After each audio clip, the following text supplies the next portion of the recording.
Warren talks about investing. And when he does invest, he doesn't invest in stocks. He invests in companies. And his whole intention is to own a piece of that company because he believes for what that company stands for. I personally do not invest in crypto. I have nothing against crypto.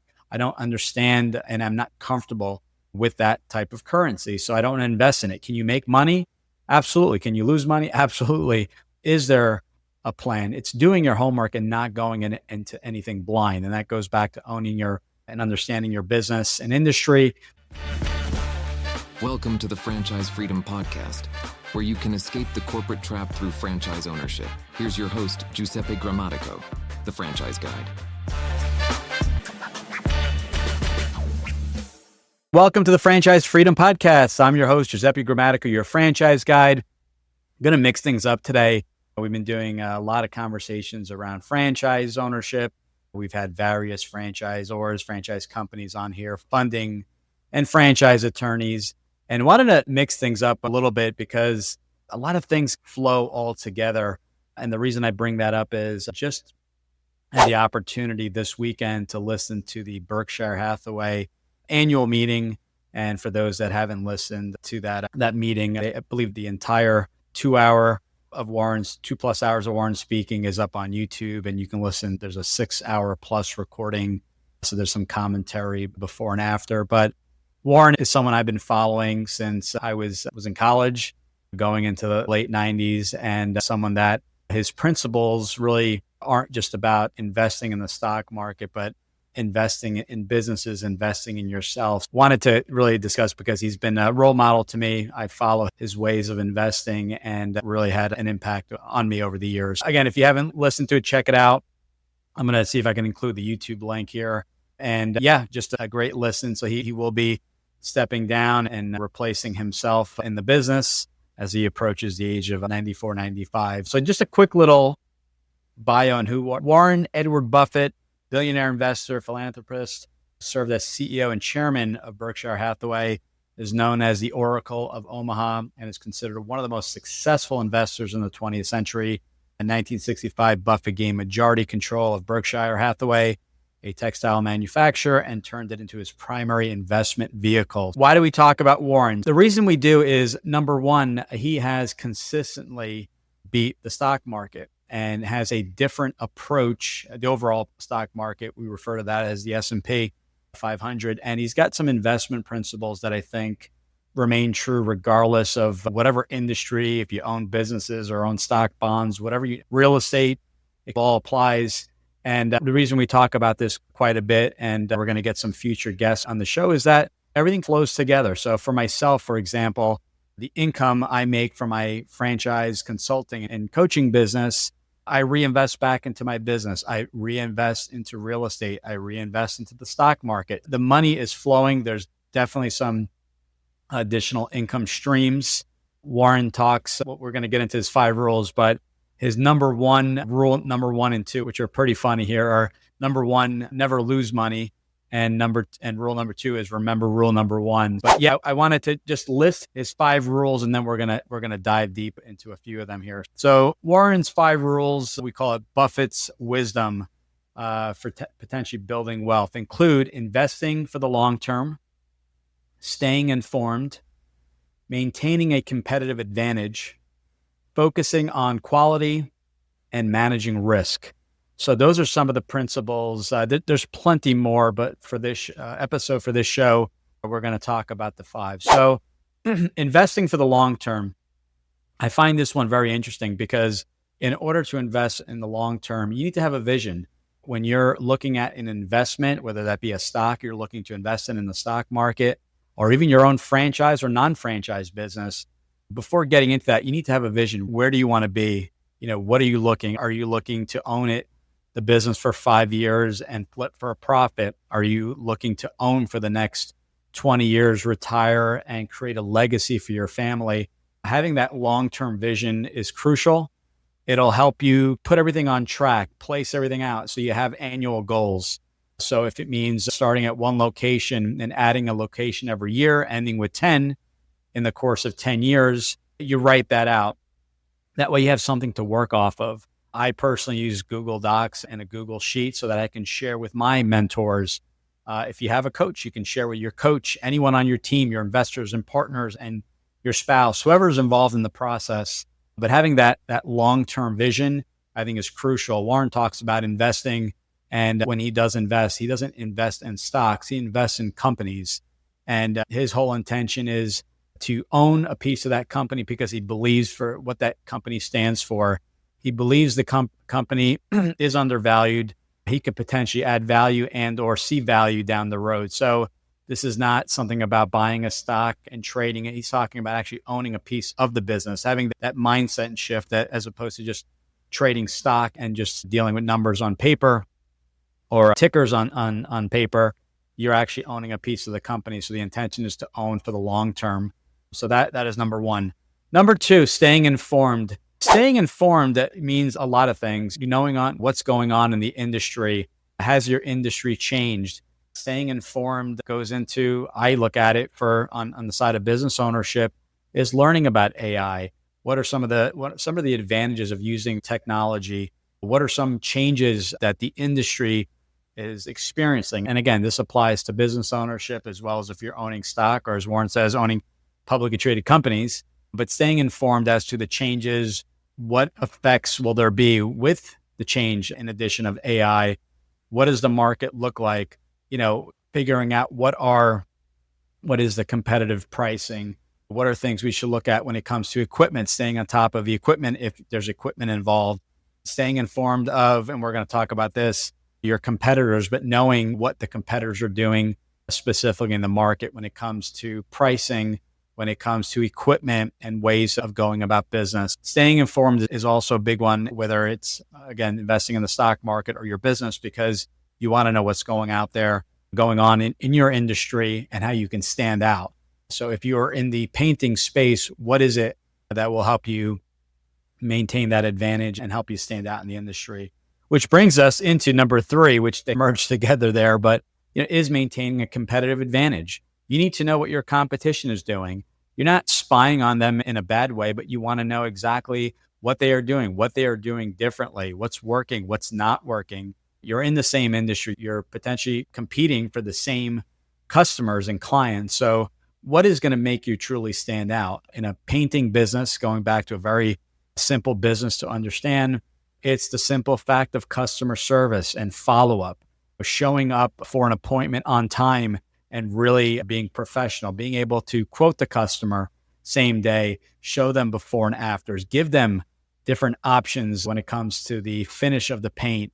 If maybe someone in your family has health issues and there's more a paint that offers antimicrobial properties, that is also something. Standing out to me is that, okay, you don't want to consider yourself a commodity, but what can you do to stand out amongst your competitors? And I think, some of the simple stuff like follow-up, showing up on time, being able to give a quote and potentially even schedule the job all in the same day. I think that gives you a major advantage. I know for myself, we've went to get a few quotes on home services, including power washing, and took three communications or messages, I should say, for that first return and reply. So that alone leaves a bad taste in your mouth.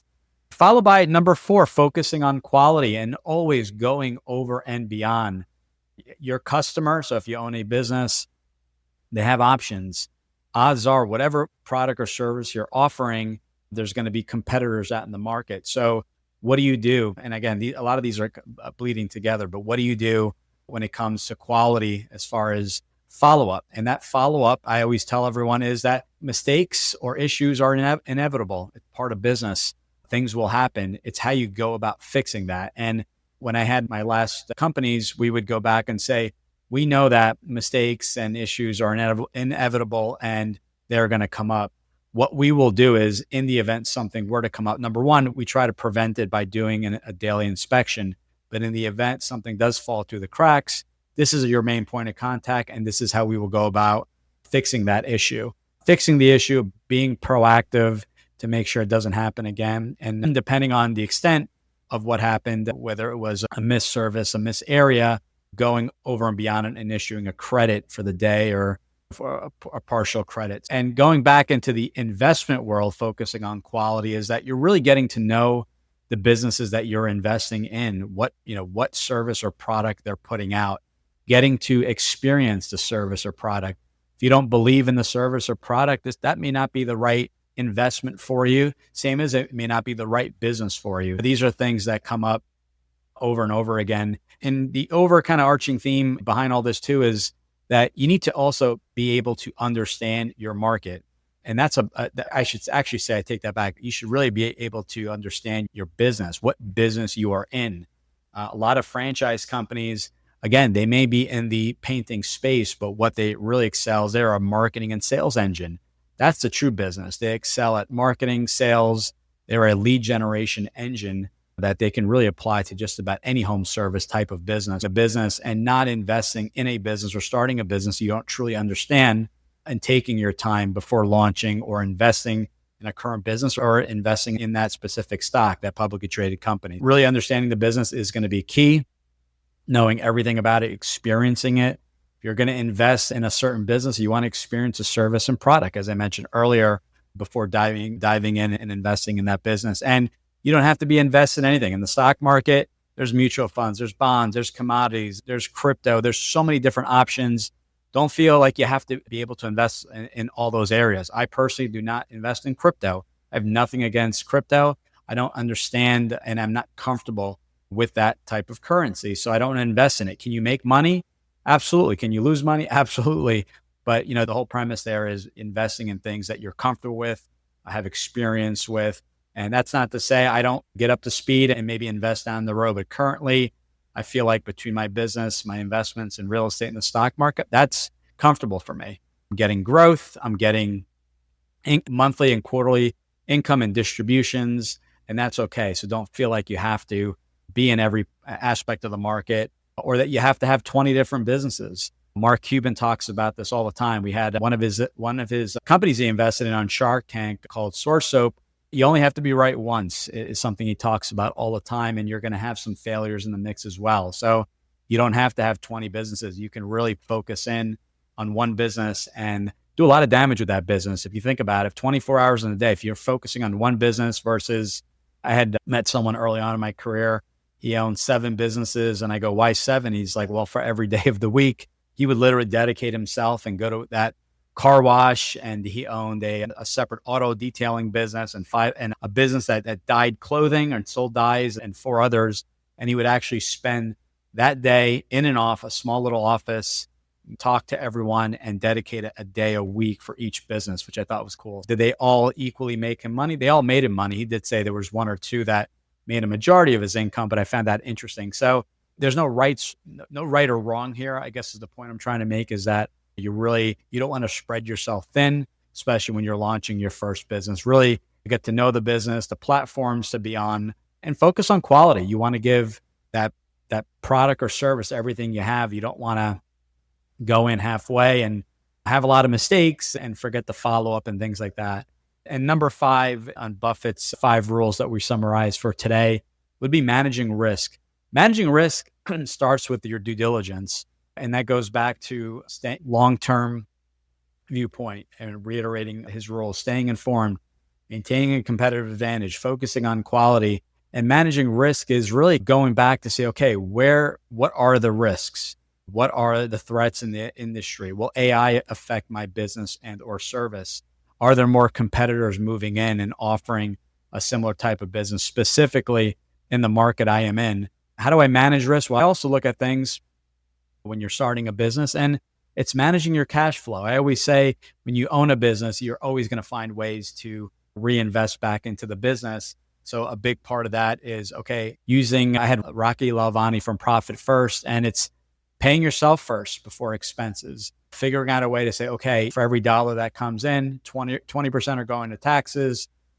I'm making these numbers up, 30% operating expense, maybe a 10% profit kind of distribution, and the rest goes to the owner's salary. And that way you're managing risk in that you're not overspending in certain areas by not having a budget, and you're knowing your numbers so that you're figuring out ways, okay, do I have to cut costs? Managing risk also has to do with KPIs, reviewing the numbers, making sure you have enough lead flow. If you're having enough lead flow, is the quality there? Is the salesperson able to close those specific deals? And the same goes when you're investing in the stock market, managing risk, looking at, you're going to have the advantage of being able to look at the financials. Is there a lot of selling being done from the corporate office? Are they buying back company stock? Has there been continuous growth? Is there a plan? It's doing your homework and not going into anything blind. And that goes back to owning and understanding your business and industry. When you're managing risk, you're doing the due diligence upfront. Again, you're never going to be 100%. You're going to do as much research as you can on a franchise. You're going to talk to the franchisor. You're going to talk to the franchisees. You're also going to meet with the franchisor at a virtual or in-person discovery day. But you're doing your due diligence the best you can. Same thing when you're investing in a stock, in a publicly traded company. You're going in, you're looking at the numbers. You're looking at who owns the business. Is there a lot of selling? Is there a lot of buying? Has there been growth? Where does the company see itself? So there's a lot of analyst kind of research, which is helpful, but just knowing where the company is going, that information is all readily available. You can find that on Google Finance, but just seeing where that business is going to figure out, hey, it has done well, but that past performance, will that help and predict future performance? And not necessarily, right? We want to make sure that the company is still being innovative, utilizing AI, cutting costs while still growing and really increasing the bottom line, which at the end of the day, we want to be profitable, but we don't want to be so profitable that we're pulling so much out of the business that we're hurting growth by not reinvesting in technology, by not adding headcount and staff and things like that. To recap Warren's 5 rules, you have potential building wealth, including investing for the long term, staying informed, maintaining a competitive advantage, focusing on quality, and managing risk. And as I mentioned at the beginning of the show, focus on not losing money. And rule number 2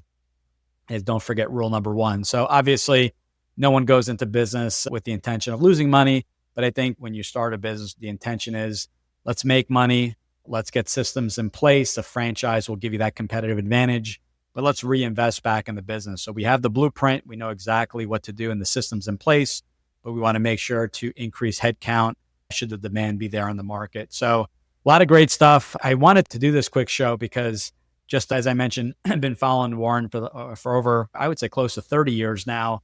Love what he's done. Back in the day, value investing really didn't appeal to me because it was the tech bubble. So it seemed like anything you purchased went up in price and in value until that bubble burst. Warren has always had a long view, a perspective on how he approaches his investments. And I think you can use those philosophies to find your business. Focus is big. Know your market. Don't spread yourself too thin by having to invest in every single investment out there to feel like you're diversified. You could be diversified, as Warren mentioned. His advice, and I heard this on a previous call, was investing 90% in the S&P index fund. It could be Vanguard, it could be the Spiders SPY, and then 10% short-term government notes. And that will be one way, dollar cost average. That way you're getting full access to the market. You're getting a little bit of cash flow in there as well, and some diversification. So it's very hard to continuously beat the market. Warren and Berkshire have done that consistently. And I just wanted to give a shout out to Warren. Warren, if you're listening, we'd love to have you on the show. Maybe I'll have him on, as he may have some more time on his hands, but really appreciate your words of wisdom. We'll put the link there. So if anyone wants to check out the video, really inspiring stuff, and be curious to get your feedback. Wanted to mix things up a little bit. The investment world, it's hard to find financial advisors that are able to come on the show. There's so many rules and regulations and topics and things like that. And we're not overly structured. We like to have open and honest conversation. Considering I come from the investment world and I'm no longer a financial advisor and not giving any type of financial advice, just things to think about as someone like Warren. And I think that his last meeting here before the new CEO takes over was definitely inspiring, and definitely learned something from that talk. Thanks again for joining, everyone. We're going to mix things up. We're going to add the shows like this going forward, just some value adds, some things to think about. I mentioned we had Jeremy Dyer. I think it was towards the end of last year. We talked about real estate syndication. We do have people that have made money in their franchise and reinvested in that area. And those are different types of investments, different types of returns, a little bit more structured, less involvement. There's some appealing aspects and not so appealing aspects depending on your situation. Franchise obviously is not passive. It's you could be full-time or part-time, but there's still involvement there. It's not a kind of buy the franchise and then walk away. It runs on its own. So really figuring out the investment that's right for you when it comes to the type of business, your involvement, the role, how many hours you can put and when those hours are, the investment. And there's quite a few other elements there, time frames and things like that. If you are interested in having a chat, I'd be more than glad to help you figure out, more important than anything else, if a franchise may be a good fit or not. Go to ggthefranchiseguide.com. You can book a call. Top right corner of the website, there's a button there. We'd love to help you out. There's no cost for our services. In 20 minutes or less, we'll figure out together if a franchise may or may not be a good fit before deciding on the next step. So hope you take me up on that offer. Hopefully you found this type of video informative and helpful. We'll share as many links as that we come up with here. And if you have any comments or a idea for a future topic, definitely let us know. Be more than glad to cover that area. I do like to mix things up, as business ownership is fun. We're not in silos here, and stock market, business ownership, franchise, real estate, all flows together when you look at it. Hit me up. Thank you for your support. Thanks for listening in today, and we'll talk to you guys soon. Bye-bye.